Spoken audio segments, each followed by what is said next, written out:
Buenas tardes. ¿Se escucha bien? Porque ahorita que estaba el sonido como que se da un poco de... ¿Se oye bien? Sí. Ok, muy bien. Pues vamos a empezar a platicar el día de hoy sobre lo que es la pedagogía del Instituto LISI.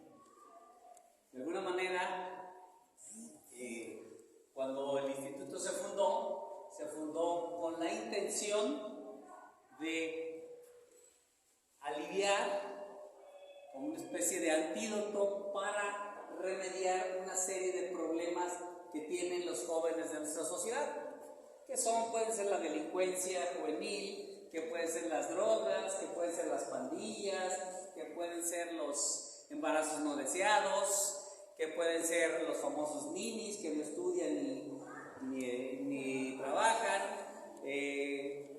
los problemas de que en la sociedad hay muchas personas que terminan la escuela y aunque saben leer no comprenden lo que leyeron, o sea, el problema de la comprensión lectora, las malas calificaciones. Hay una serie de problemas, decimos que son enfermedades sociales que corroen las estructuras de la sociedad en que vivimos. Entonces, cuando se fundó el ISI, se fundó con la intención de ser una solución a esos problemas de los jóvenes, de esos adolescentes que tienen una gran cantidad de talento, pero que por la falta de una formación adecuada, de alguna manera se desvían, que tienen grandes cualidades y que tienen gran potencial. Entonces, ante esta situación, bueno, pues LISI se enfrentó ante una circunstancia que era formar y transformar a los adolescentes. Los jóvenes dijeron, bueno, ¿a qué tipo de jóvenes se va a enfocar el instituto? Bueno, se va a enfocar a los jóvenes líderes, pues no podemos pensar en formar a todo el mundo, porque son miles de millones de adolescentes. Entonces, vamos a formar líderes. ¿Qué líderes? Bueno, pues vamos a enfocarnos en líderes que se encuentran en las comunidades marginadas, en situación de riesgo, donde hay delincuencia, donde hay marginación, donde hay pobreza, etc. En este tipo de comunidades, ahí nos vamos a enfocar con esos líderes. Ahora, ¿qué tipo de líderes? Pues líderes deportivos, o sea, los mejores jugadores, líderes artísticos, líderes académicos, líderes sociales, o sea, chicos que son capaces de organizar a sus compañeros para alguna familia, pues sí, líderes sociales que sus compañeros los siguen, etc. Entonces fue donde se enfocaron, vamos a concentrarnos en trabajar en esos. Sin embargo, pues ponía yo aquí, es un desafío muy complicado, un desafío colosal. Realmente pensar en educar a adolescentes a veces como que suena como un reto muy difícil. ¿Por qué muy difícil? Pues porque los adolescentes son inconstantes, irreverentes, todo lo que termina con entes, son muy audaces, son ingeniosos, o sea, son unos seres muy especiales con muchísima energía, son rebeldes por naturaleza. Dice, ¿cómo puedes formar y transformar a una persona que por naturaleza lleva la contra, por naturaleza es rebelde, por naturaleza es inconstante porque está en proceso de crecimiento? En fin, de alguna manera, pues nos enfrentamos a una situación compleja. Y entonces dijimos, bueno, pues vamos a intentar trabajar una pedagogía que funcione con los adolescentes. Esa pedagogía, todo el mundo sabemos qué es pedagogía. ¿Alguien dice qué es la palabra pedagogía? ¿Qué significa? La pedagogía es la serie de técnicas o de prácticas para formar una persona o formar sobre un objeto concreto, sobre una materia específica. En este caso, cuando hablamos de la pedagogía del LISI, hablamos de las técnicas y los métodos que utilizamos en LISI, para formar y tratar de transformar para bien a sus hijos. Entonces, la pedagogía, es una pedagogía, decimos, muy peculiar. ¿Quién me podría decir qué cosas reconocen que son diferentes en la pedagogía del LISI respecto de otras escuelas? Por ejemplo, en el campamento me gustó mucho que los enseñaban haciendo, así como poniendo en práctica. El método constructivista, aprender haciendo. Muy bien. ¿Qué otra cosa? La disciplina. Y nos preguntaríamos, ¿cómo logramos la disciplina si decimos que en ICI no hay castigos? Es un reto difícil, decir cómo lo normal es que la disciplina es así como militar, ¿no? Que lo que tú haces es castigos y el que no hace, encarcelado, 10 vueltas al campo, encerrado no sé dónde. O sea, los castigos es como que en la cultura normalmente el castigo es lo que genera la disciplina. Sin embargo, en ICI decimos, hay disciplina, y yo creo que sus chicos y sus chicas no pueden negar lo que es mucha disciplina. Sin embargo, no hay castigos. Entonces, ¿cómo hacemos eso? ¿Qué otra característica encuentran diferente del ICI que de otras escuelas? Los valores. Los valores, exactamente. O sea, una educación basada en valores, que es educar el espíritu también, no nada más educar la mente, sino empezar a educar también el espíritu. ¿Qué más dijeron por acá? El deporte. Fíjense, en el ICI decimos que es una educación tridimensional: cuerpo, mente y espíritu. El cuerpo es igual de importante que la mente, igual que el espíritu. Entonces están los valores, en lo espiritual, está en el deporte está la formación del cuerpo, el fortalecimiento y la formación, la disciplina del cuerpo, y finalmente la mente, que es lo académico. En fin, son muchas características muy específicas. Finalmente, esta pedagogía, que no fue así, un buen día sacamos un librito y las anotamos y ya decimos, en realidad, los que tienen hijos, que tienen muchos más años aquí, que han estado ya varias generaciones, desde el hermano más grande hasta el hermano más chico, que han estado aquí, se dan cuenta que son muchos años. El instituto ya cumplió 20 años.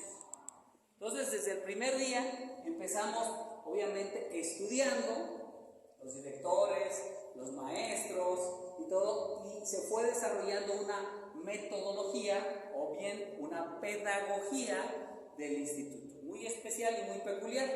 Finalmente, esa pedagogía que pretende formar y transformar a los jóvenes, que se llama la pedagogía trascendente. Ahorita decimos por qué trascendente. Finalmente, toda esa pedagogía se conjuntó, se escribió, se cristalizó y se escribió un libro que se llama El arte de educar al chimpancé. Y no es porque sus hijos sean chimpancés. Su sistema límbico, que es su sistema de emociones.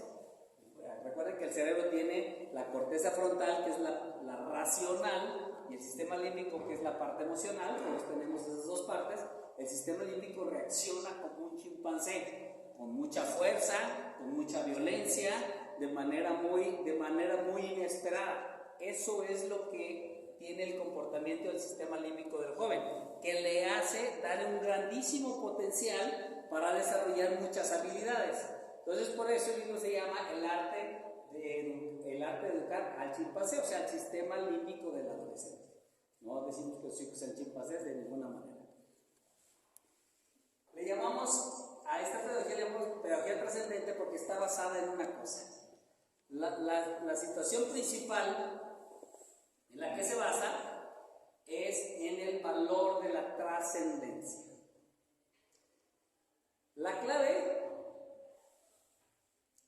del asunto está en que el muchacho quiera hacer las cosas. Ay, sí, qué fácil, ¿no?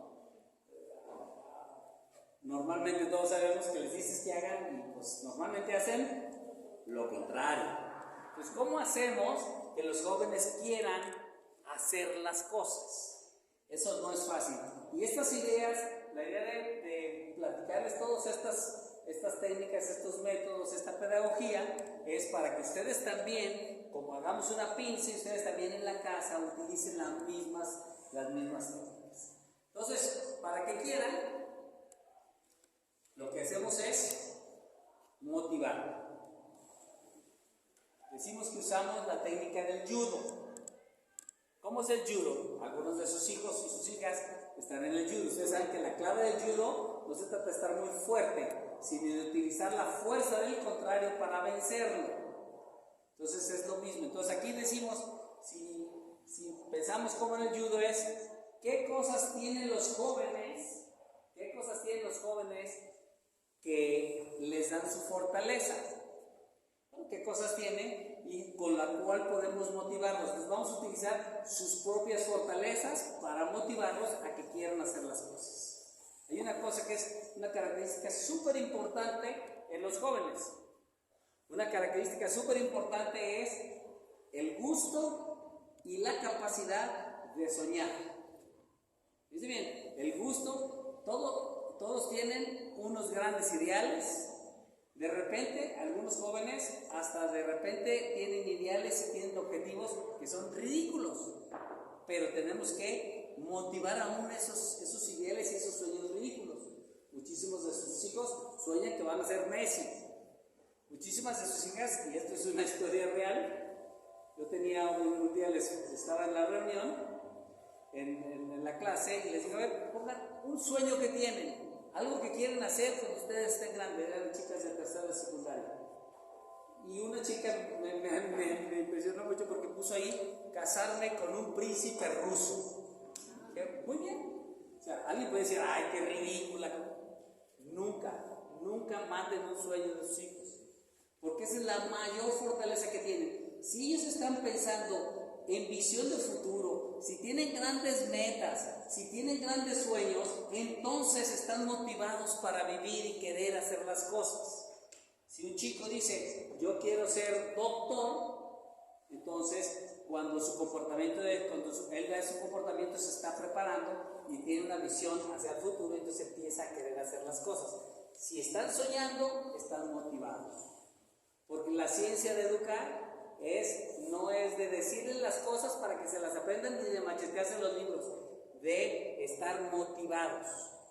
Cuando los jóvenes están motivados son capaces de hacer cosas extraordinarias. Decía San Juan Bosco, no hay jóvenes malos, hay jóvenes que no saben que pueden ser buenos. Y hace falta que alguien se los diga.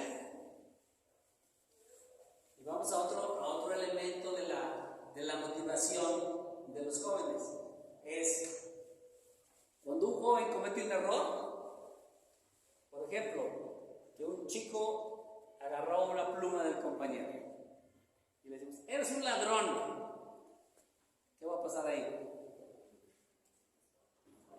Se va a creer que es un ladrón, pero no es, o sea, y no quiere decir que le dejemos, ay, pobrecito, no, regrésalo, no pasa nada, no robaste, no. Robaste, y robar es un acto incorrecto, pero no es que tú seas un ladrón. ¿Sí? O sea, rechazamos los hechos malos, los hechos incorrectos. Cuando andan sucios porque no se bañaron, eres un marrano, eres un cochino. No eres cochino ni eres marrano. Hoy estás sucio. O sea, rechazamos el hecho, nunca rechazamos a la persona. Porque entonces, ¿cómo se va a hacer? Así. Sus emociones están en la orillita de la piel. Son sumamente sensibles, a veces no se les nota, pero son sumamente sensibles. Todas las emociones están a flor de piel. Entonces debemos hacerles sentir que tenemos confianza en ellos. O sea, aunque nos hagan enojar de manera tremenda, ellos deben sentir que siempre tenemos confianza en ellos. Aunque cometan errores, tenemos confianza en ellos. Otra cosa que tienen los jóvenes, que es otro elemento que debemos utilizar para motivarlos, es la curiosidad. Fíjense bien, los niños conocen el mundo que ven y tocan. Para los niños, el mundo es su papá, su mamá, su maestra y sus 5 compañeritos de la escuela, su primito que ve de vez en cuando. Ese es el mundo. No imaginan que hay personas en Francia, que hay personas y situaciones de guerra en otras partes del mundo. Esas cosas no las percibe el niño. El adolescente, cuando deja la infancia, más o menos a los 10 años, entre los 10 y los 11 años, se empieza a dar cuenta que existe un mundo y el que es capaz de saber de él, aunque no lo vea y ni lo toque. Entonces empieza a percibir que existe Francia, que existe Rusia, que existe, cuando los niños hablan de fútbol, por ejemplo, el niño, cuando se trata de fútbol, lo que ve es si su papá le va al mismo equipo o si fue a ver a las Chivas y eso, pero no es capaz de percibir que si el Barcelona, que si otros equipos que no tocan, más bien es lo que ve y toca. El adolescente ya empieza a hablarnos de todos los equipos y se empiezan a aprender todos los nombres de todos los jugadores, aunque nunca los hayan visto, pero el que metió los 7 goles, todas esas cosas. El adolescente ya está en este mundo porque es capaz de, se da cuenta que hay un mundo enorme y le empieza una grandísima curiosidad por conocer ese mundo, cosa que no tenía el niño de conocer el mundo. Entonces, los adolescentes les gusta, por ejemplo, les gusta muchísimo ir de paseo. A mí me impresionó mucho un día que estaban unos egresados de la secundaria y regresaron, habían estado hicimos un encuentro ahí de bandas ahí en Liebres y vinieron algunos egresados. Y algunos de ellos le preguntaron cuáles estaban diciendo sus mejores experiencias que se habían tenido cuando habían estado en Lisi. Y uno de ellos dice: la mejor experiencia que tuve fue cuando fuimos al Nevado de Colima. Sí, bueno, ¿por qué es tan importante para los jóvenes los paseos y salir al campo? Porque ven cosas que nunca han visto y están descubriendo el mundo. El joven tiene una grandísima curiosidad por conocer el mundo. De repente verán que a los 12, 13 años empiezan incluso a desbaratar cosas y abrir aparatitos y cosas esas porque están curiosidad, tienen una grandísima curiosidad. Y es un elemento que tiene, al igual que decíamos de los sueños, la curiosidad son elementos que permiten motivarnos. Cuando hablamos de pedagogía trascendente, la primera valor, ahorita que hablábamos de los valores, el primer valor que vemos cuando llegan ellos a Lisi es el valor de la trascendencia. Es no es el más importante, pero es el primordial para empezar el proceso de transformación. ¿Por qué? Porque cuando hablamos a los jóvenes de trascendencia, empezamos a hablar de qué. A ver, ¿qué quieres ser cuando seas grande? ¿Qué vas a hacer de tu vida? ¿Por qué estás aquí en el mundo? Entonces empiezan a tomar una razón de saber para qué estás aquí. Y entonces empieza una cosa que llamamos nosotros querer ser algo, que es uno de los desde el punto de vista psicológico, es un elemento muy importante para tener un sentido de vida, es querer ser. Por eso, durante el primer año, el primer de secundaria, trabajamos mucho el tema de la trascendencia. El tener una visión de futuro, el tener ideales, el tener sueños, es un elemento muy importante en el proceso de transformación. Les decía hace un rato que educar es un acto no de enseñar y dar información, es un acto de motivar. Por eso nosotros en las clases, los maestros saben que los primeros 15 minutos que van a dar una materia, un nuevo tema, en los primeros 15 minutos se deben dedicar a motivar al adolescente para que quiera, para que guste aprender lo que le vas a enseñar. ¿Cuál es la razón? ¿Por qué haces esto? ¿Qué ventajas tiene? ¿Qué va a significar en su vida? ¿Cómo puedes motivarlo? En una ocasión, a lo mejor algunos de ustedes, sobre todo los que tienen hijos de algunas generaciones, tuvimos un maestro que era el maestro Beniel, y en aquella ocasión la clase, creo que de segundo de secundaria de Liebres, sacó el primer lugar nacional en el examen de, ¿cómo se llamaba el examen no, ese es antes de planear, ¿cómo se llamaba? El enlace, la prueba enlace. Sacó el primer lugar nacional, entonces era en matemáticas. Entonces vino el secretario de Educación y entonces le entregó un reconocimiento y le preguntó: a ver, maestro, explíquenos cómo un muchacho de 12 años que solo está pensando en andar haciendo vagancias, ¿cómo le hace usted para que le gusten las matemáticas? Una cosa tan árida. Y le le dice el maestro, es muy fácil, es que al 2 más 2 le sumo el corazón. O sea, hay un elemento muy importante, es el amor. El amor en la educación es sumamente importante.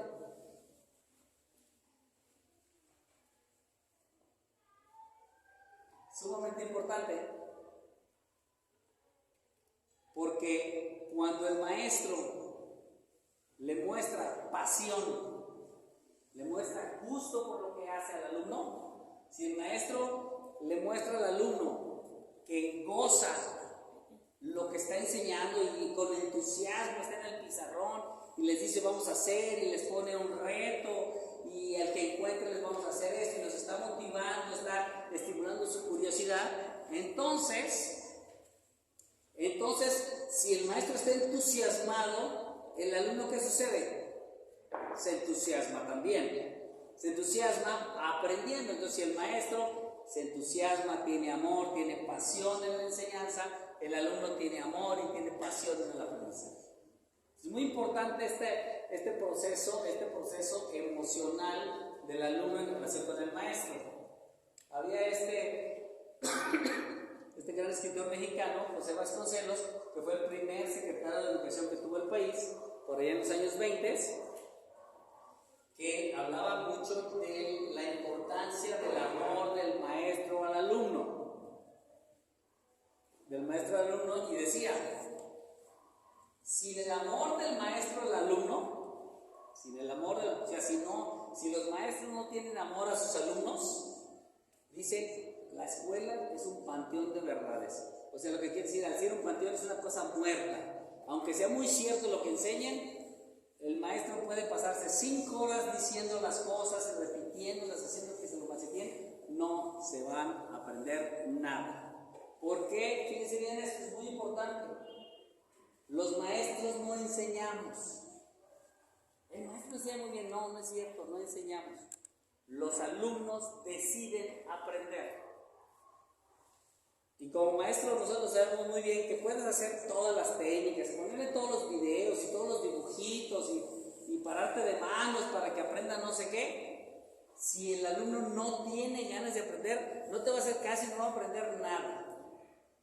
Por el contrario, si lo motivas y a lo mejor no le explicas tanto, solito lo va a investigar y va al How to Do de YouTube y va a aprender muchas cosas cuando está motivado. La motivación es un gran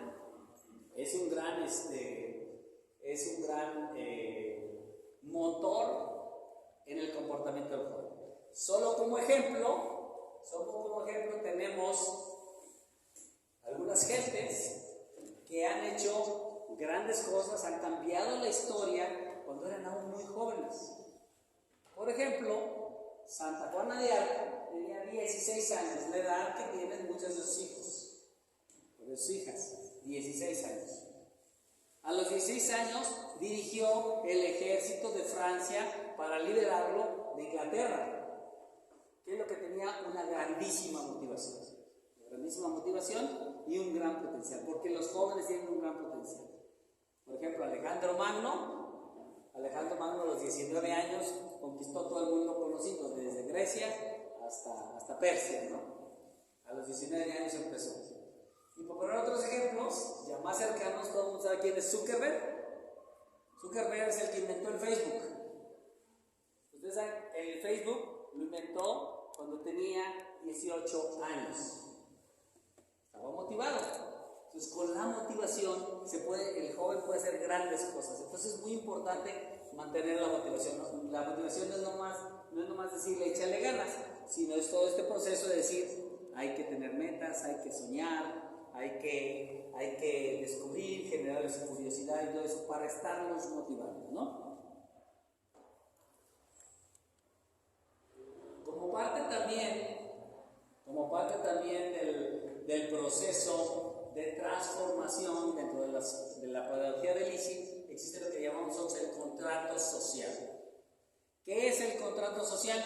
El contrato social es el reglamento que hacen los propios alumnos. Los alumnos hacen su propio reglamento. No les damos nosotros un reglamento. Desde primera de secundaria nos sentamos y decimos, a ver, en relación comportamiento del salón de clase, cómo te tienes que comportar, y ellos van haciendo todas las reglas. Cada año se dedica un tiempo para que ellos hagan el reglamento. Y como este reglamento lo firman ellos, junto, que el reglamento lo hicieron ellos, y curiosamente, déjenme decirles que en los 20 años que tengo de estar en LISI, el reglamento de año con año, de salón con salón, casi siempre es igual. ¿Por qué? Porque los jóvenes saben el debe ser. En su corazón, cuando están en calma, en un proceso creativo en el salón, todos saben cómo se deben comportar. Y entonces todos ponen lo mismo. Todos dicen en clase, ¿cómo deben comportarse? No debemos gritar en clase. No quiere decir que no griten, pero ya saben que no se debe gritar.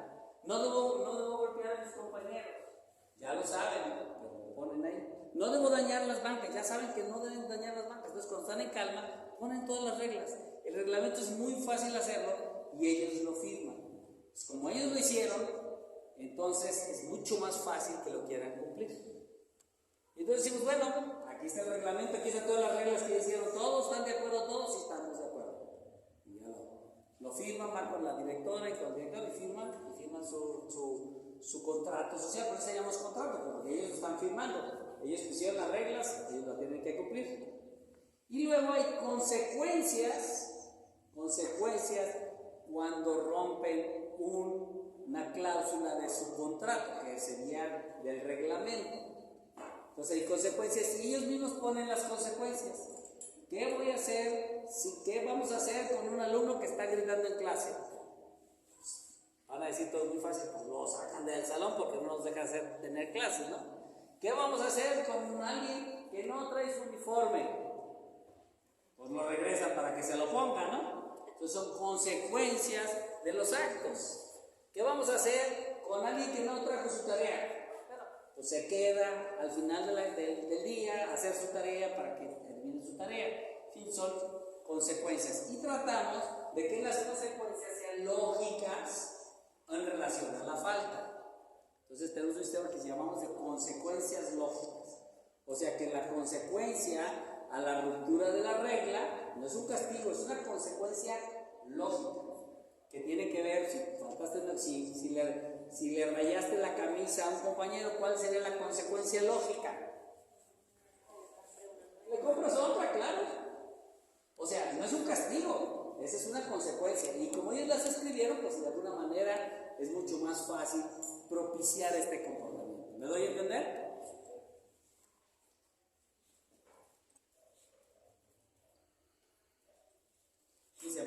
Voy a regresar un poquito el tema del amor porque me gusta mucho esto que decía San Juan Bosco. O sea, hay algunas personas, algunos personajes de la historia, algunos escritores, algunos pensadores, algunos pedagogos de la historia, de donde se han tomado todas las ideas para la pedagogía de Lisi. Uno de ellos es San Juan Bosco. San Juan Bosco fue un santo que se dedicó a atender a jóvenes en una época de la historia donde de la ciudad, del campo, inmigraban a la ciudad. No había escuelas, entonces los jóvenes no tenían nada que hacer y andaban todo el día de vagos.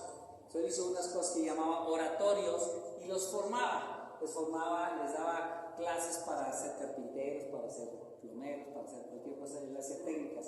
Le llamaba oratorios y formaba a los jóvenes.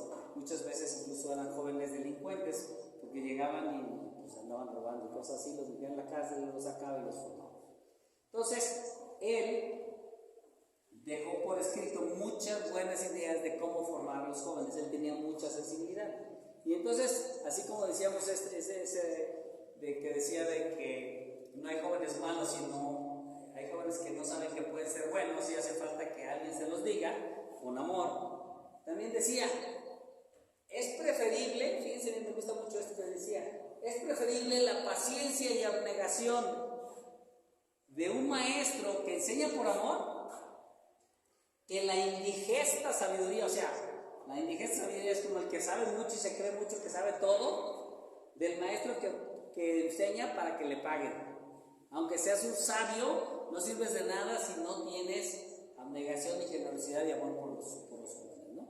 Entonces, es un ciclo virtuoso del amor del maestro al alumno, que es el que enciende esa chispa para que esté motivado el alumno. El alumno, si el maestro llega contento, el alumno llega sonriendo, si el alumno está sonriendo.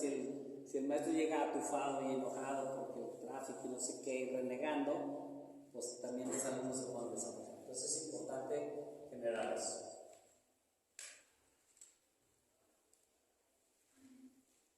Otro elemento muy importante de la pedagogía que utilizamos en el ICE es el manejo de las emociones. Decimos que los jóvenes tienen su sistema límbico muy sensible, o sea, sus emociones.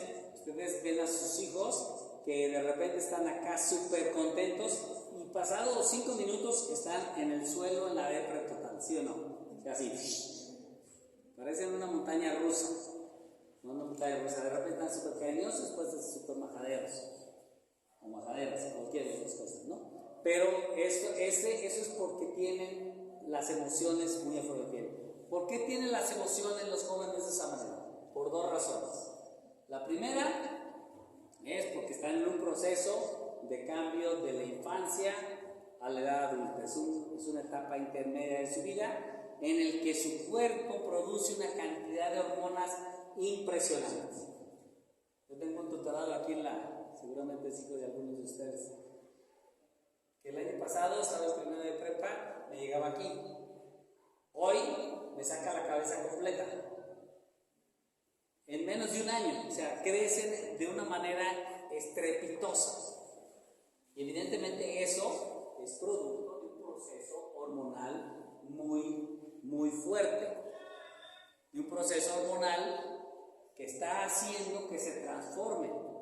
Me toca ver niñitos así en primera y secundaria y de repente me los encuentro aquí en la prepa y están enormes. O era una niñita y ya veo una señorita en tercera secundaria completa. Entonces, esto es un proceso hormonal muy grande, es una bomba de hormonas que está trabajando a todo lo que da el cuerpo humano, está haciendo sus maravillas, pero obviamente, pues no, con eso no podemos pensar en que estén calladitos y cantando, ¿no? O sea, sino que también tenemos que esperar que esas hormonas tienen efectos emocionales severos, fuertes en su comportamiento. Por eso sacábamos aquí de todas las características que tienen los jóvenes. De repente toman unos riesgos impresionantes, son audaces, son aventureros, son sumamente curiosos, son desobedientes, es casi una constante, etc. Todo este tipo de cosas es precisamente porque están en ese proceso de cambio. Alguien dice que el proceso, el cerebro del adolescente es el momento de mayor plasticidad del cerebro. Entendiendo por plasticidad del cerebro es la capacidad de aprender cosas nuevas. Desde el punto de vista neurológico es generar nuevas conexiones entre sus neuronas, que ese es el aprendizaje. Y entonces de repente vemos cómo nuestros hijos de repente no hacían nada y de repente nos vamos haciendo unas piruetas ahí en la patineta o en las bicicletas, que decimos, ¿a qué horas aprendió esto este muchacho? ¿Sí o no? Es impresionante. Igual las chicas, igual el instrumento, de repente se llevan la guitarra y se juntan un par de veces con sus amigos y de repente ya los dos que están tocando la guitarra de una manera maravillosa, porque es la capacidad de aprendizaje de los adolescentes es impresionante cuando están motivados. Si no están motivados no aprenden nada. Entonces, las emociones también, las emociones no son ni buenas ni malas. O sea, de repente la ira, el enojo, el miedo. Por ejemplo, el miedo, no podemos decir que el miedo es malo.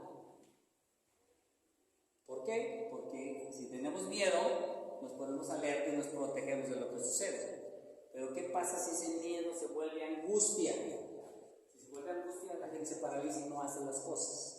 Entonces hay que controlar la emoción para que el miedo no se desborde en angustia. O el enojo, que el enojo no es algo malo, es algo que nos hace actuar con severidad ante las cosas que no nos gusta que sucedan. Pero si el enojo se vuelve ira, entonces ya está la cosa disgustada. O el cansancio, por ejemplo, que es una forma de emoción. El cansancio pues nos invita al descanso. Pero ¿qué pasa si esa abuso es extrema? Pues se vuelve pereza. En fin, así son todas las emociones, se pueden desbordar. Entonces el adolescente tiene que aprender a controlar sus emociones. ¿Cómo enseñamos a sus hijos y a sus hijas a que controlen sus emociones? Bueno, son 3 reglitas muy simples. Se oyen simples las reglas, pero es el irlas implementando, el que se acostumbren a hacerlo. Es una cosa que ustedes deben hacer en casa, es, en primer lugar, identificar qué sienten. Así, muchachos, ¿qué tienes? No sé, ¿verdad? Sí, dicen. Tiene que ponerle un nombre. Tiene que decir, estoy enojado, estoy triste, estoy preocupado. ¿Qué sientes? O sea, tiene que ponerle nombre. Porque en el momento en que le pone nombre a su emoción, en el momento que le pone nombre a la emoción, entonces ya le identificó y puede hacer un plan de cómo tomar una postura hacia esa emoción. Entonces, primero, identificarla. Segundo, ponerle un nombre. Estoy enojado, estoy triste, estoy emocionado, estoy temeroso, sí. Pero si las junta todas, es que me siento enojado, Es que no la ha identificado. Entonces, normalmente, en un momento dado, normalmente tiene una en especial. Sí puede haber algunas combinadas, como por ejemplo, tengo mucho, va a tener exámenes, ¿no? Va a tener exámenes. Yo tenía una tutorada que cuando eran exámenes, llegaba ya a la tutoría y se le ponía colorado todo esto, colorado.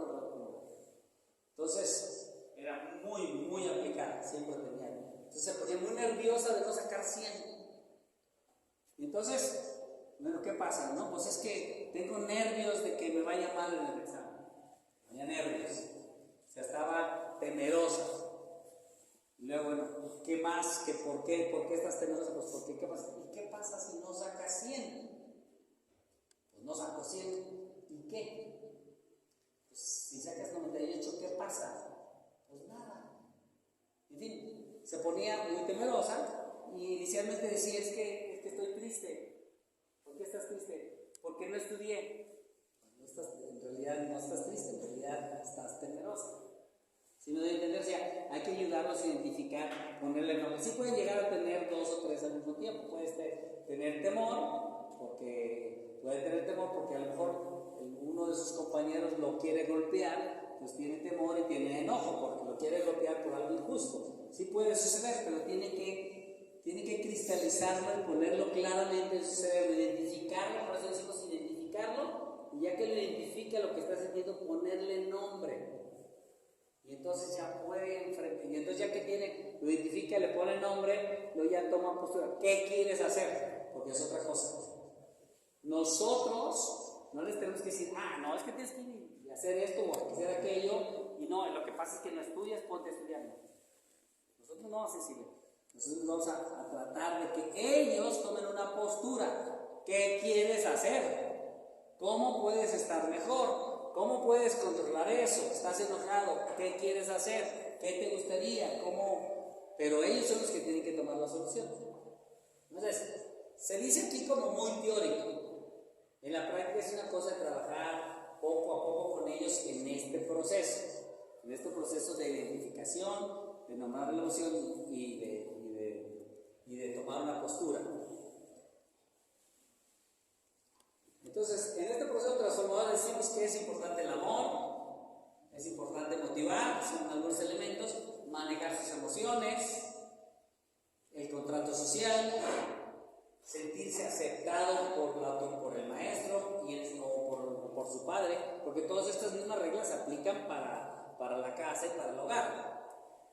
Del contrato social no creen que nada más lo hagan así. Normalmente en su casa también ustedes pueden poner su reglamento. A ver, vamos a hacer el reglamento cuando todos están tranquilos, no cuando están enojados, no en un momento de exaltación, en un momento de mucha tranquilidad. Vamos a hacer el reglamento. ¿Cuáles son las reglas? Y van a sacar las reglas y cuáles son las consecuencias. Lo mismo en casa, hay que tener también un contrato social. Todo esto aplica igual en casa que en el mundo. Ahora bien, les decía ahorita que no les debemos decir qué hacer. Ya identificó su sentimiento, ya le puso nombre y no somos nosotros los que le vamos a decir Decimos que los maestros, o sea, todos los que trabajamos con adolescentes debemos ser como los elefantes. ¿Cuál es la principal característica del elefante? Unas orejas gigantescas. 2 orejas tenemos, 2 orejas nos dio Dios para que oigamos más de lo que hablamos. Entonces, normalmente a los jóvenes nos gusta darles muchos consejos. No, hay que oírlos. Porque cuando ellos hablan, especialmente las mujeres, cuando hablan, ellos nos van conociendo, van resolviendo y encontrando las soluciones a sus problemas. Me gusta mucho platicar una experiencia increíble que tuve en una ocasión, cuando una chica estaba yo a tutoría y la chica me empezó a platicar. Empezó a platicar y yo nomás decía alguna que otra profesión y ¿por qué? Yo le decía sí, yo decía y todo el rato, durante 1 hora estuvo hablando ella, yo no dije prácticamente nada. Y al final de la tutoría le digo, ¿cómo te sientes?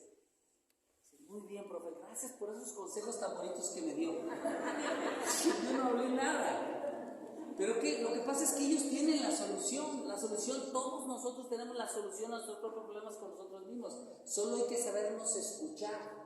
Y en este caso, la importancia de escuchar a sus hijos, sí orientar con preguntas. Por eso decimos hay que preguntar. A sus hijos no les afirmen, ellos dicen, ya vas a empezar con tus sermones, ¿sí o no dicen eso? Vas a empezar con tus sermones, porque no les gusta que les digas, ellos les gusta encontrar la solución, entonces hay que preguntarles para que finalmente caigan en cuenta de lo que queremos que caigan en cuenta. Por ejemplo, si tienen un mal amigo, les puedes decir, ese muchacho es muy malo, es un sinvergüenza, seguramente anda con pandillas, seguramente a lo mejor hasta se droga y no sé qué, a lo mejor roba y no sé qué, bla bla bla bla bla bla. Y como él quiere mucho a su amigo, dice ya mi mamá ya está inventándole cosas, o sea, se bloquea. Sin embargo, si tú le preguntas, oye, ¿y tu amigo cómo es con su mamá? ¿Por qué el otro día lo castigaron? ¿Por qué? Y entonces él empieza a sacar las respuestas de lo que está pasando con el muchacho. Y entonces él le pregunta, oye, y si él es así, ¿por qué andas con él como amigo? Si a ti esas cosas no te gustan, ¿por qué eres amigo de él? Con puras preguntas. Eso se llama, es bastante sofisticado, la mayéutica se llama. Es el método que usaba Sócrates, el método socrático, que es con preguntas le llevas a concluir lo que quieres que pregunte. Entonces tenemos que, los padres y los maestros tenemos que preguntar, tratar de afirmar lo menos posible. ¿De acuerdo? También decimos que el elefante tiene una trompa grande para estar olfateando y saber lo que pasa alrededor. Tenemos que saber qué está sucediendo en la vida de nuestros hijos. También decimos que tiene una boca chiquita para no hablar menos, si hay que hablar, pero menos. Escuchamos. También decimos que tiene pies muy firmes, porque de repente las reacciones de nuestros hijos pues sí nos tambalean. Pues para que no nos tambaleen, tienen que ver firmes, seguros y tranquilos, así como el elefante tranquilo.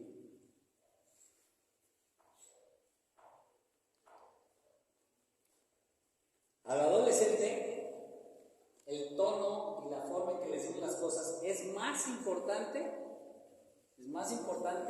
que lo que les decimos.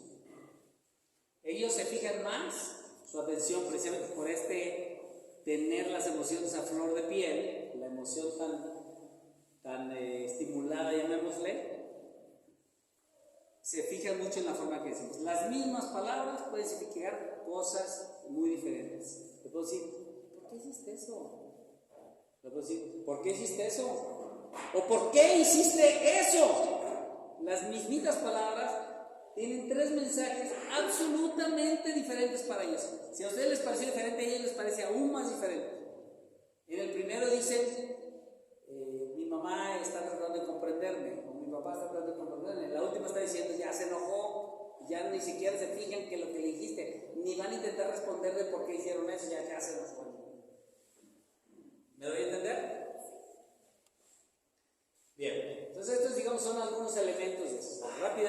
vamos a hablar de los valores, la educación con valores. Entonces, cuando hablamos de la educación con valores, ya dijimos que la trascendencia para que quieran ser, para querer ser algo.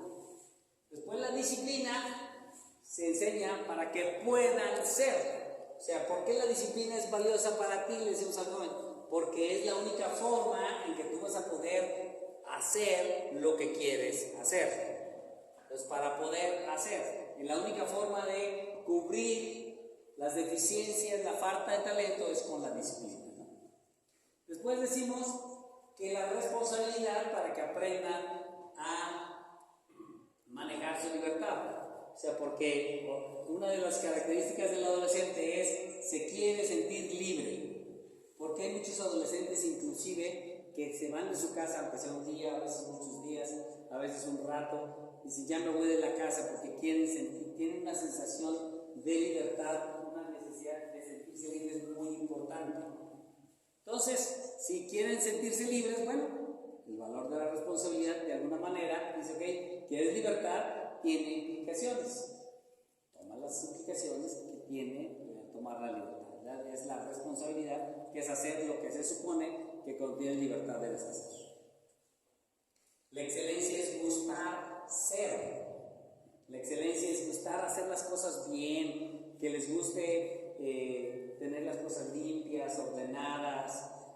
Las chicas les encanta tener su imagen con sus colorcitos y los nombrecitos muy bonitos, que gusten de ver las cosas excelentes, bien hechas, cumplir, etc. Gustar por la excelencia. La honestidad, para poder convivir en la sociedad en que vivimos, sin honestidad pues no podrían hacerlo, ¿no? Y el amor a Dios, a sí mismo y a los demás. O sea, el amor lo enseñamos de tres maneras.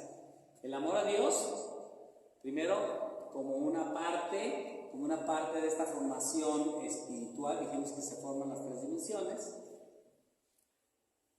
Porque Dios pues, nos dio todo, nos hizo, nuestro talento, nos dio las cualidades, nos dio los padres, nos dio el alimento, en fin, hay que amar a Dios.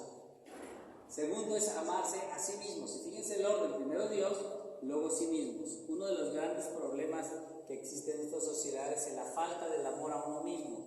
¿Cuál es la falta del amor a uno mismo? Es el reconocerse y saber quién y cómo eres. Ese es el amor a uno mismo, que es la autoestima. Entonces, cuando la autoestima es muy baja, difícilmente una persona puede amar a otras personas. Por eso el orden es, primero, es la recuperación de la autoestima. Una de las cosas que hacemos en las tutorías, muy importante es decirle, a ver, ¿cuáles son tus cualidades? ¿Qué te gusta de ti? ¿Qué defectos tienes? ¿Qué tienes que mejorar? O sea, el reconocerse realmente y valorarse con lo que tienes y valorarte con lo que no tienes, te regula la autoestima. Porque normalmente el adolescente tiene en su mente que es o no es lo que todo el mundo le dice, lo que le dicen sus amigos, lo que le dice su mamá, lo que le dice su papá, lo que le dice la familia. Por eso decía hace un rato, si tú le dices, eres un flojo, va a ser flojo. Pero si en el proceso de la tutoría, entonces a ver, ¿realmente eres flojo o no eres flojo? No, lo que pasa es que a mí me da mucho sueño y no me puedo dormir en la noche. ¿Por qué no te puedes dormir en la noche? Pues porque estoy viendo el celular, el Face, ¿no? Y me dan las 2 de la mañana. Entonces no es que seas flojo, es que ves el Face en la noche. Entonces, reconocer lo que realmente eres, no lo que te dicen. Entonces, es el amor a sí mismo, ¿no? Y luego, el amor a los demás, como la fuente realmente de la felicidad. O sea, porque más feliz no es el que más tiene, sino los grandes artistas y los grandes serían felices y nadie no habría tantos suicidios entre los artistas y gente millonaria. No es el que más tiene es más feliz, sino el que más da, el que tiene más capacidad de compartir a los demás. El amor es precisamente la fuente de la felicidad, ¿no? Y finalmente la vocación de servicio porque están en una sociedad y el servicio precisamente es una cosa que llena el alma. Y decía la Madre Teresa de Calcuta, el que no vive para servir, nos sirve para vivir, ¿no? Entonces, el servicio. Cuando hablábamos de hace un rato, ya nomás para reafirmarlo, que educamos mente, cuerpo y espíritu, decimos que en ICI igual de importantes son los deportes que la escuela. Tan importante es la cancha de fútbol como el laboratorio. En una ocasión había un maestro un maestro de química, que dice, oye, estaban en la junta de maestros y dice, yo sugiero que el alumno le decían el martillo a este chico, porque era un jugador de fútbol extraordinario, y le decían el martillo porque cabeceaba muy bien y metía unos balazos, era el campeón goleador. Dice, yo sugiero que deje de jugar un tiempo hasta que se ponga bien en las clases. Hasta que se ponga bien en las clases, ya que esté bien en las clases, ahora le permitimos otra vez jugar, porque obviamente le apasionaba el juego. Y le dice el entrenador, dice, estoy de acuerdo, pero cuando esté jugando mal, entonces que no venga a clases hasta que juegue bien. Nos quedamos todos así, pues tiene razón, porque igual de importante, aunque les guste más el fútbol que las clases, igual de importante es el fútbol y hacerlo bien, con disciplina, con orden, con cumplimiento, con puntualidad, con respeto, respeto a las reglas, todo eso es igual de formativo que lo que pueden estar aprendiendo en el laboratorio o en las clases. Igual decimos que igual de importante es la sala de música. La música es una cosa que eleva el espíritu, que engrandece el espíritu, que hace sentir, que desarrolla muchas cualidades que una sala de cómputo. Igual de importantes son, aunque la música les guste más que el cómputo, bueno, a veces les gusta más el cómputo, pero de alguna manera igual de importantes son las salas. Igual de importante es las tres dimensiones. Igual de importante es que echen relajo, que estén muy contentos y que tengan su recreo, como que tengan momentos tranquilos de reflexión y meditación y de oración. Igual tiene que estar balanceado porque son tres dimensiones diferentes. Igual de importante es que conozcan a los grandes pensadores griegos, como que conozcan a los grandes teólogos y las cosas de las situaciones espirituales. Entonces, eso es lo que hablamos de educar en las tres dimensiones, ¿de acuerdo? Cuando hablamos de la disciplina en ICI, hablamos, ¿cómo estamos de tiempo?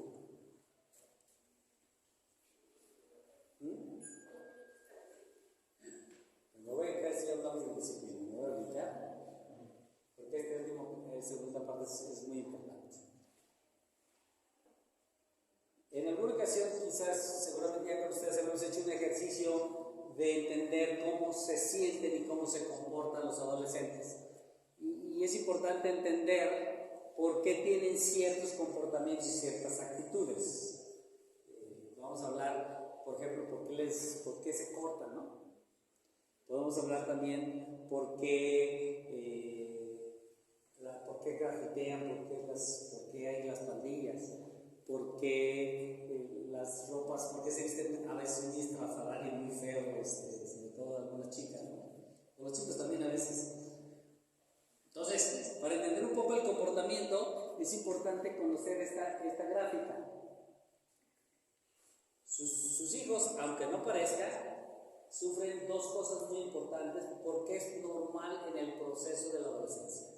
Tienen una gran inseguridad porque no saben cómo es ser adulto, no conocen bien el mundo, no conocen bien las reglas, están en proceso de convertirse en adultos. Entonces eso les genera una gran inseguridad. Aunque parezca que son muy seguros, dicen, ay, ¿cómo inseguros si son bien alegones? Precisamente porque están inseguros son alegones. Inseguridad y estrés. Tienen en el proceso de crecimiento, el proceso hormonal, hay dos sentimientos muy fuertes que tienen todos los adolescentes, que es la inseguridad y el estrés. ¿Cómo lo vencen? Tratando de sentirse seguros. Entonces tienen una serie de comportamientos que los hace sentir seguros y entonces los repiten. Entonces es muy importante ese proceso de la autoafirmación, que está buscando sentirse seguros, saber quiénes son, por qué están aquí en el mundo, qué sucede. O sea, si nos remontamos a la época en que éramos adolescentes, nos recordamos cómo nos sentíamos.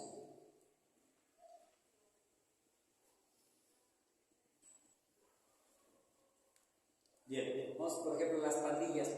Alguien pensaría, ¿por qué las pandillas grafitean aquí en el cerro, como grafitean en Liebres, como lo hacen en Tlajomulco, como lo hacen en Iztapalapa, como lo hacen en Los Ángeles, como lo hacen en París, como lo hacen en Moscú, en todos lados? Tiene que ver con la naturaleza de todos los adolescentes. ¿Por qué hay pandillas? ¿Por qué hay pandillas? Porque el adolescente está inseguro y busca en dónde sentirse seguro. El grupo le genera seguridad. Cuando todos aprueban lo que él va a hacer, o él hace todo lo que están haciendo todos, entonces le genera seguridad. Tiene una necesidad de pertenecer y ser aceptado para sentirse seguro. Entonces lo hace. Entonces se agrupan en pandillas.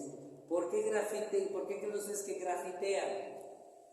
Todos, grafitean aquí como en Los Ángeles, y no es que por WhatsApp se digan cómo y todo. Todos rayonean las paredes. ¿Por qué? ¿Por qué creen que lo hacen? Para expresarse. ¿Perdón? ¿Para qué, perdón? Marcan territorio, pero ¿por qué quieren marcar territorio? ¿Para qué, perdón? Hacerse notar. Esa es una forma de decir, normalmente saben que a todos los adultos de todos esos lugares les molesta que rayen las paredes, ¿sí o no? Entonces, lo que hacen es, están retando a los adultos para sentirse que ya pueden hacer las cosas, están buscando sentirse seguros, para retar al adulto, para decir, ya soy igual que tú. Y como no se lo puede llegar y decir, van y lo hacen de una manera extraña. Marcan su territorio. Las drogas. Sabemos muy bien que los seres más propicios para adquirir las adicciones, y las grandes adicciones se adquieren desgraciadamente en la adolescencia. El 90% de los jóvenes que se hacen adictos cuando están en tratamiento dicen, yo no quería consumir. El grupo lo presionó. ¿Qué sucede? Está inseguro, está estresado, el grupo lo presionó a consumir, y entonces de repente resulta que al consumir la marihuana o la cocaína o la heroína, cualquiera de estas miles de venenos que existen en la sociedad, a la hora que lo consumen y encuentran tranquilidad, encuentran que se sienten seguros. Por ejemplo, si se toman alguna de estas drogas, digamos que son estimulantes, que les hacen hacer cosas que no harían bajo circunstancias normales, les genera seguridad. O bien drogas como la marihuana, que el estrés, les baja el estrés y los nervios y todo eso que tienen, el consumo, entonces te dejan tranquilidad, quedan atrapados como si fueran ratas en la ratonera, porque empiezan a buscar ese mecanismo de solución a su inseguridad y a su estrés. ¿Estamos? ¿Qué sucede? Cada una de estas podríamos platicar 5 horas, ¿no? 5 horas, pero esto en realidad es nada más para hacerlo. Por ejemplo, durante la pubertad, especialmente en la etapa temprana de la pubertad, entre los 10 y los 12, a veces 13 años, hay muchos adolescentes que le roban a su mamá o le roban a sus compañeros, que no necesariamente es un problema de cleptomanía, sino que lo hacen por otra finalidad. Muchas veces roban algo que ni siquiera tiene trascendencia en aumentar su riqueza o aumentar su potencial, que sea dinero o algo así. Había un chico que se robaba las herramientas del taller, simplemente las guardaba en su casa, no sabía de nada. ¿Por qué? Porque un puberto, en este caso voy a circunscribirlo en la pubertad, que es donde estoy seguro que si muchos de nosotros pensamos y nos acordamos de cuando teníamos 11 o 12 años, cometimos robos, y estoy seguro que ahora no lo harían por nada, porque son personas súper honestas, que no tiene nada que ver. Realmente el puberto está buscando generar una sensación de que puede hacer las cosas, una sensación de que puede ser alguien que lo hace sentirse seguro. Al hacerlo le da seguridad, que es porque ya dijimos que están muy inseguros.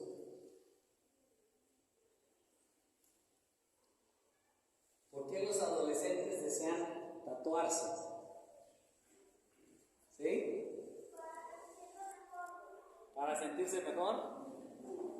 ¿Sí? ¿Pero por qué quieren sentirse mejor? ¿Qué significa? Una forma es llamar la atención, claro. ¿Y por qué quieren llamar la atención? Porque se sienten inseguros. ¿Sí? O sea, el tatuaje significa varias cosas. Primero, la necesidad de pertenecer. Si se fijan en las pandillas, pues todos se tatúan de la misma manera. Y el tatuaje existe históricamente. Los piratas se tatuaban, se ponían para saber de qué barco era, se ponían sus tatuajes, tenían sus características. Durante las muchas guerras, por ejemplo en la Segunda Guerra Mundial tatuaban a los judíos para que supiera que eran judíos. O sea, es un efecto de pertenencia.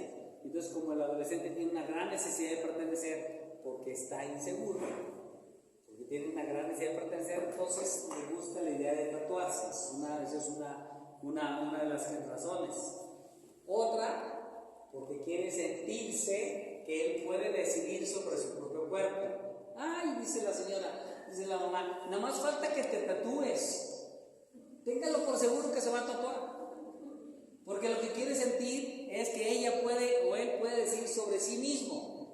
Y el tatuaje es algo que es algo que ellos deciden y que es sobre su cuerpo y que sienten y que hay todo esto. Y entonces les sienten sentido de autonomía que pueden decidir sobre ellos. Dijimos que tienen una gran necesidad de sentirse libres. ¿De acuerdo? Está en una época muy vulnerable. También hay muchos chicos muy tímidos que tratan de expresarse, que no pueden expresarse con palabras y que a veces lo hacen expresándose en la piel. Muchos chicos tímidos o chicas muy tímidas añoran tatuarse, ¿no? Que es una forma de expresarse. Podemos hablar también muchas horas de eso, ¿no? Las autolesiones que se cortan. A mí siempre me impresionó mucho. Y uno dice, bueno, ¿por qué se corta? ¿No? O sea, es algo que les duele. El ejemplo que ponemos en los toros, cuando están los toros de lidia, lo que hacen es les ponen las banderillas. ¿Usted sabe para qué le ponen las banderillas? Para que generen adrenalina. Porque con el dolor, con el miedo de que les van a clavar las lanzas, generan adrenalina. Cuando se cortan, generan adrenalina. ¿Y saben ustedes lo que hace la adrenalina en el cuerpo? Nos pone alerta, nos pone vivos. Entonces, cuando están en esos momentos depresivos que tienen de las hormonas que decíamos, cuando están en un momento de mucha inseguridad, cuando están en un momento de mucho estrés, entonces se ponen como si se inyectaran adrenalina. La adrenalina es natural de nuestro cuerpo, pero generan adrenalina y se sienten vivos, se sienten, cambian el estado de ánimo. Entonces, es una forma de reavivarse,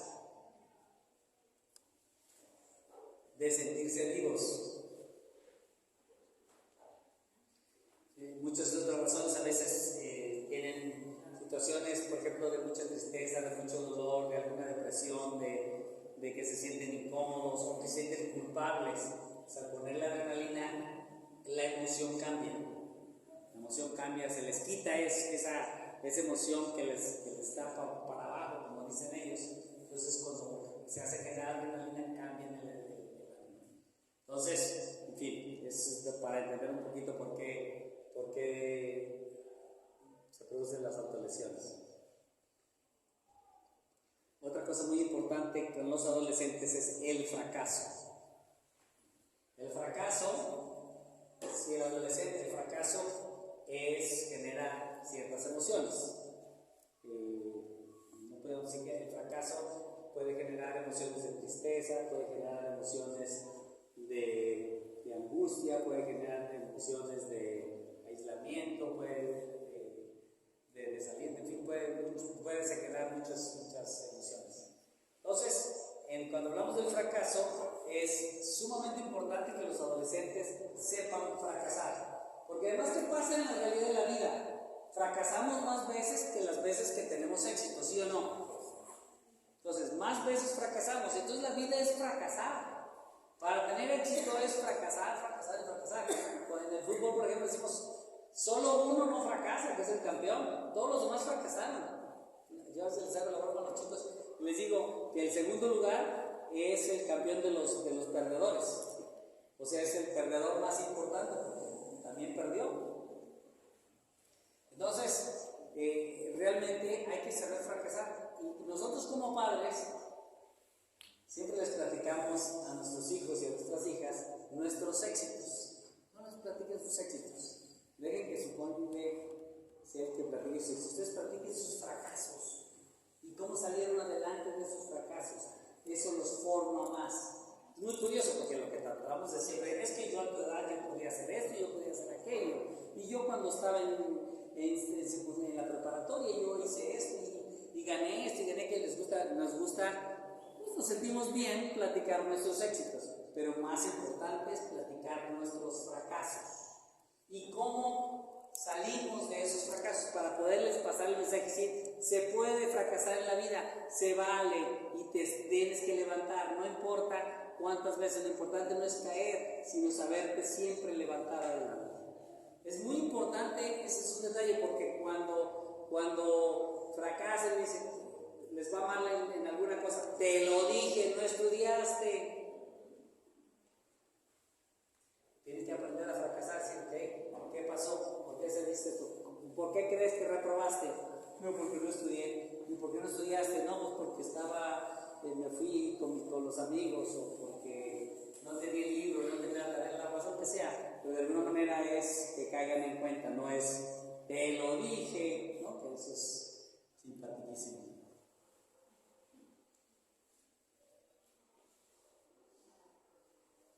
La resiliencia, nomás también podríamos hacer una plática sobre la resiliencia. La resiliencia es la capacidad que tiene un objeto de recuperar su tamaño. El ejemplo clásico es la pelota de goma, que la aprieta uno y se deforma completamente, pues la suelta y vuelve a tomar su tamaño. La resiliencia, los psicólogos llaman a las personas que tienen alta resiliencia es que no importa qué tan mal les vaya, siempre vuelven a tomar el buen ánimo. ¿De qué depende que una persona recupere su forma y se recupere ante las adversidades?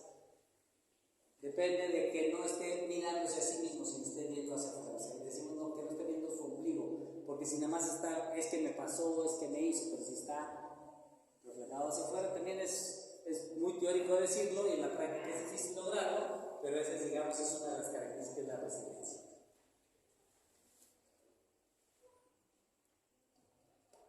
¿Estamos de pie? ¿Ya? Okay. Me voy a aplicar esto es lo que los adolescentes quisieran decirnos, pero que no dicen, que lo piensan. Está en el libro, lo pueden consultar por ahí. Entonces, de alguna manera, me gustaría concluir con esto. Muchas veces nos cuesta mucho trabajo trabajar con adolescentes, pero realmente si los vemos como esos seres tan maravillosos, si en vez de molestarnos por su audacia, a veces por su ingenio, por darnos la contra, admiramos lo ingenioso que son, lo maravilloso, nos damos cuenta que son seres maravillosos. Es una época de la vida con muchísimo potencial, con grandes capacidades. Es como cuando vemos una flor que está así, una plantita que tiene un montón de coditos y que luego van a salir ramas y va a ser grande y va a ser todo. Así tenemos que ver a nuestros adolescentes, como plantas que están creciendo, como seres maravillosos que son capaces de aprender miles de cosas en tiempo muy, muy pequeño, que a veces nos pueden sacar de quicio, pero realmente en el fondo nos admiran tremendamente. O sea, si vemos a los adolescentes como esa maravilla que creó Dios, porque son jóvenes, son niños que se están convirtiendo en adultos de una manera maravillosa, de una manera con un grandísimo potencial, que es una época fugaz de la vida, realmente pasa muy pronto la adolescencia. Vemos cómo es la maravilla, así como las flores que florecen. También vemos cómo nuestros hijos van adquiriendo nuevas habilidades, nuevas cosas. Realmente tenemos que tener esa capacidad de admirarlos y darle gracias a Dios de que tenemos la oportunidad de convivir con ellos y de vivir con ellos de la mano en esos momentos tan maravillosos de su vida.